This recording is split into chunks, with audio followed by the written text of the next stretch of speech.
Minha saudação a todos. Hoje nós vamos estudar a lição 10, que tem data de 7 de junho de 2020 e tem como título a intercessão pelos Efésios. O texto áureo está registrado em Efésios 3, 14 e 15. Por causa disto me ponho de joelho perante o Pai de nosso Senhor Jesus Cristo, do qual toda a família nos céus e na terra toma o nome. A verdade prática está dita: devemos interceder pelos eleitos de Cristo para que eles sejam fortalecidos de poder e vivam em comunhão e exercitem o amor de Deus. A leitura em classe está em Efésios, capítulo 3, do 14 a 21. Não vamos ler, mas os hinos sugeridos para cantar na devocional é 83, 545 e 577 da harpa cristã. O objetivo geral da lição é aprender a eficácia da oração no fortalecimento, restauração e crescimento espiritual da Igreja de Cristo. Há, nesta lição, 3 tópicos. O primeiro é refletir acerca dos propósitos da oração do apóstolo Paulo no poder do Espírito.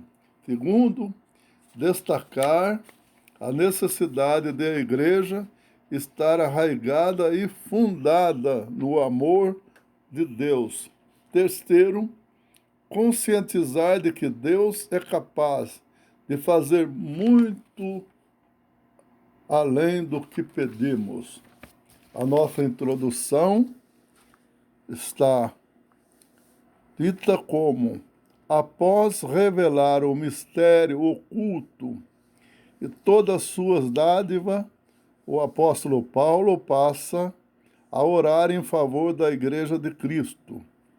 Na intercessão paulina aprendemos que Deus pode fazer tudo além do que pedimos ou pensamos, sendo Ele o único que é digno em ser glorificado. Refletir sobre a oração intercessória do apóstolo é o tema desta nossa lição. O primeiro tópico diz assim: corroborando com o poder do Espírito. O apóstolo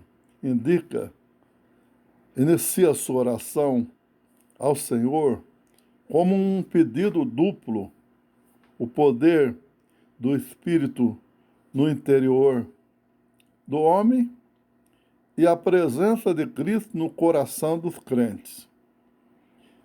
As riquezas da sua glória, Paulo apresenta sua oração confiando nas riquezas de sua glória, a glória de Deus.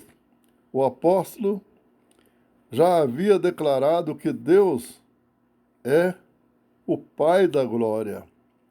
E nós também vimos o Salmo, quando o salmista diz que ele é o Rei da glória, quando o Senhor, ele é recebido no céu. A Bíblia diz: quem é este Rei da glória? Deixa entrar o Rei da glória. Então o salmista já profetizava a respeito do Deus da glória. E esse Deus da glória é o nosso Senhor e Salvador Jesus Cristo. Ele é o que pode nos fortalecer com poder. O primeiro pedido do apóstolo é para que a igreja seja corroborada com o poder pelo seu espírito, isso no interior do homem, no coração do homem. Esse pedido não quer dizer que a igreja em Éfeso não tivesse o Espírito de Deus, mas que ela fosse continuamente revigorada com o poder e, consequentemente, em seu fortalecimento diário. Ainda ele enfatiza que a única força que habita no crente a se manter firme advém do Espírito Santo de Deus. E isso é que pode capacitar o homem, tocando no seu interior, para que ele possa perseverar e manter-se afastado do pecado e compreender as coisas espirituais. Também, habitados por Cristo, o apóstolo também orou para que Cristo habitasse pela fé no coração dos santos, o que também nos significa dizer que Cristo não estivesse presente na igreja em Éfeso. No versículo em questão, que o verbo grego é katoiken, que significa habitar permanentemente, em posição à habitação temporária, isso indica que a oração apostólica era para que Cristo habitasse continuamente na vida da igreja. Assim, o ensino apostólico ratifica que, sem Cristo, a igreja não pode subsistir às forças do mal. O segundo tópico diz assim: arraigado e fundados em amor. O amor é a mensagem central do Evangelho de Cristo. Um dos propósitos da oração de Paulo foi para que a igreja entendesse a exercitar o amor de Deus. Esse amor que é necessário que seja exercitado no dia a dia. O amor é uma virtude que Deus implica ou coloca na vida cristã. Nas Escrituras, o amor é um atributo divino, mas Deus, ele derramou o seu amor nos nossos corações através de Jesus Cristo. O sinal dos discípulos de Cristo é uma prova da filiação com Deus e deve ser expresso por meio de atitudes concretas. Né? O amor é a maior de todas as virtudes e o princípio que norteia os frutos do Espírito Santo. Sem o amor não tem como nós frutificar, porque a Bíblia diz que se a vara não estiver ligada em Cristo, que é a videira, nós não podemos dar fruto nenhum. Então, o amor que Deus derramou no nosso coração é realmente um meio, uma virtude, um princípio que norteia realmente a nossa vida. E nós passamos a, então, produzir fruto. E a igreja deve viver, então, arraigada nesse alicerce, né? E alicerçada neste amor. Arraigados e fundados em amor. Após rogar ao Pai pelo poder do Espírito Santo, nós podemos ver que o apóstolo clama para que a igreja possa também compreender a praticar o amor. A expressão arraigado e fundamentado no amor compara-se a uma planta bem enraizada, uma casa bem firmada. Por causa disso, o apóstolo insiste pela total compreensão de qual seja a largura e o comprimento e a altura e a profundidade deste amor divino, e é um amor totalmente inexplicável. O uso dessa expressão aponta para a vastidão deste amor, para a imensidade deste amor que excede todo o entendimento. E a lógica humana não pode, de forma alguma, mensurar o amor de Deus. A intensidade deste amor de Cristo, consciente de que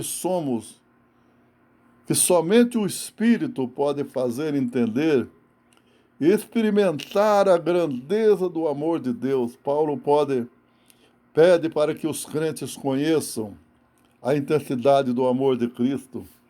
A ênfase recai em Cristo, que nos amou, ainda nos ama e que por isso devemos amar uns aos outros. O apóstolo, ele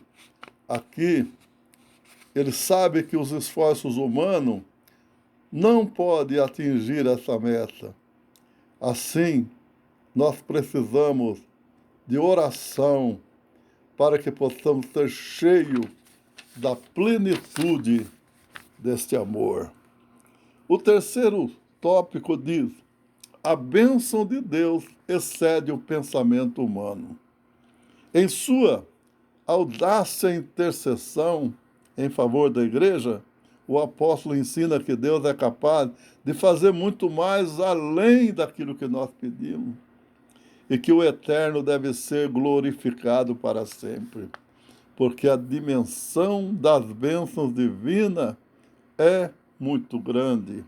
Ao concluir a ousada oração, Paulo lembra de que a magnitude do poder de Deus é capaz de fazer muito mais abundantemente, além daquilo que nós pedimos e de que nós pensamos. É muito mais. Isso significa que o Deus pode fazer ultrapassar em muitos nossos melhores anseios e desejos. Quer dizer que a mente humana é incapaz de alcançar a dimensão da bênção divina nesse sentido. Paulo declara que as coisas que se quer subiram ao coração do homem são as que Deus preparou para os que amam. Essa instrução mostra que os pensamentos do Senhor são muito mais altos do que os nossos pensamentos. O convite para adoração. Paulo encerra esse capítulo com um convite para adorar a Deus, cuja glória é devida à Igreja de Cristo em todas as gerações. Ela deve fazer isto, adorar a Deus. Nós podemos também ver aqui, quando Paulo mostra que a glória é devida a Deus. Finalmente, Paulo prossegue a ensinar que Deus deve ser glorificado na igreja e em Cristo. Quer dizer que os atos de louvor e glorificar a Deus fazem parte dos propósitos da instrução da igreja. A igreja nunca terá glória para si mesma, pois toda glória é exclusivamente tributada a Deus, por intermédio da obra de Cristo Jesus. Em sua oração, o apóstolo anela que essa postura de adoração e exaltação a Cristo pendure por todas as gerações. Enfatiza seu pedido com a frase para todos sempre, o que significa que deve ser praticado por todos os crentes. A ousada intercessão de Paulo anelava o fortalecimento da igreja. O apóstolo tinha ciência de que o perseverar do cristão dependia de 4 princípios basilares, os quais ele pediu a Deus em oração: o fortalecimento de poder, a presença plena de Cristo, o intenso exercício do amor de Deus e o contínuo crescimento espiritual até encontrar a perfeição e a plenitude. Durante esse processo, o povo de Deus deve glorificar a Deus em todo o tempo. Quer dizer, na luta, nos problemas, nas dificuldades, o nosso Deus deve ser glorificado. Deus abençoe a todos, que essa lição possa ser uma bênção na tua vida. Amém.